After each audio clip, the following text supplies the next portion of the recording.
Another cabinet reshuffle in January. New hope for SB. A traffic fine for Tiran's son. No SLPP support for Roshan.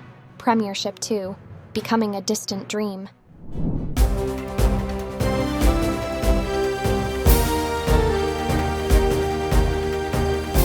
The leader. දේශයට මග කියන ප්‍රවෘත්ති පෙළගැස්ම. Another cabinet reshuffle in January. New hope for SB. The sham of cricket in tardy politics is nearing its final episode. The ICC is likely to lift the ban by next week. There were also accusations and counter-accusations on top of the talk about the next Inspector General of Police. After the end of all that, the stage is set for the next chapter. Secretary to the President Saman Ekanayaka threw a party at his Panadura home on Wednesday night. Secretaries and additional secretaries of a number of ministries and some journalists were in attendance.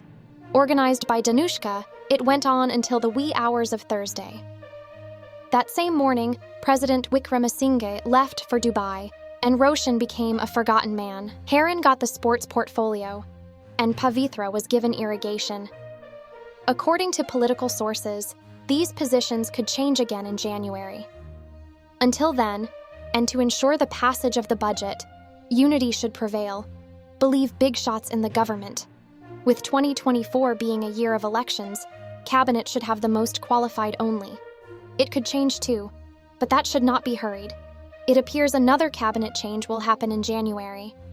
That is good news for SB, who had been eyeing the sports portfolio since Roshan's ouster and a disappointed man for the time being. Ranil had even thought of giving him the ministry, with Mahindananda canvassing for the position too. Basil has told him not to anger SLPP seniors. After he was not given sports, SB had secret talks with the SJB, it is speculated in political circles. No SLPP support for Roshan. Premiership 2. Becoming a distant dream. The Lanka faction had a series of talks in the past few days, with its alliance due to be launched in January. One was with Patali about the prevailing political and economic situation. Patali seems to say that there is no formidable challenger to AKD, and is trying to position himself as a presidential candidate.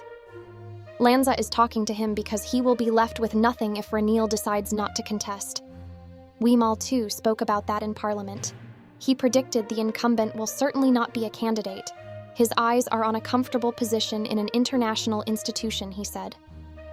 In the meantime, the SLPP's lack of support for Roshan was a much-discussed topic last week. At the Parliament lobby, several SLPP MPs asked their General Secretary as to why the party did not speak up for someone of theirs in trouble. His reply was that, although they were against corruption, in cricket or elsewhere, Roshan had not been to the party head office since March last year. At the recent Pirith ceremony, he sent some Pirikara only, he said. He also recalled that Roshan spoke against the Rajapaksas, held a different May Day rally in Polonnaruwa, and did not toe the party line in the parliamentary vote for the election of the president. Roshan even says he will function independently. And how can such a person be given support? Sagara asked his MP colleagues. Now, it seems Roshan has close ties with the SJB. He is already working with Sajith to create an anti-corruption campaign in the country. Party seniors have not taken a liking to the talk about Sajith as the president and Roshan to be his prime minister. If Sajith takes such a decision, they should not let go very easily, and some are already getting prepared. With the General Secretary being to the face that their leader is running a one-man show, things will not be easy for Sajith this time. That will not be good for Roshan either. A traffic fine for Tiran's son. This happened at Galagadera on Saturday. 2 traffic cops stopped a vehicle going towards Kandy for having crossed the line when overtaking a 3-wheeler. "Where are you going?" the gentleman at the wheels was asked. "On the way to a wedding in Dagana," was the reply. "Do you know your offense?" One cop asked him in a cordial manner. When admitted, he was told, "That's not enough. Bring the driving license and come here." As the fine was being written, the gentleman asked, "Where should I pay the fine?" "Pay at the post office at the junction," said the PC.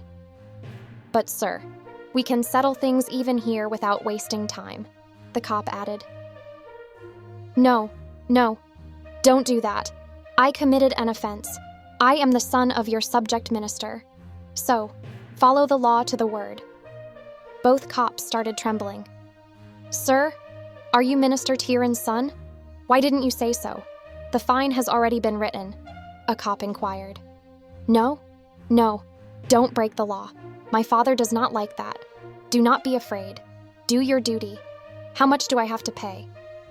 Fine is 1,000 rupees. Another 100 rupees for the post office, one cop replied. Okay, I'll go and pay the fine and come back with the receipt. No, please stay here. Give us the money. We will go and pay it, another cop offered. They returned within 5 minutes and returned him the driving license and the receipt. But sir, we cannot think this is real. You are very genuine. If this happened to any other minister's son, we would already have received our transfer letters, they told him. On the same night, Tiran came to know about the incident through a top cop in Kandy. He immediately gave a call to his son. Yes, father, I did commit an offense. I told no one and paid the fine. Tiran was a happy man and rang his brother, Dr. Harsha. I am very proud of my boy, Tiran told Dr. Harsha. Among the so-called privileged political offspring, there are individuals like this too. That's it for today.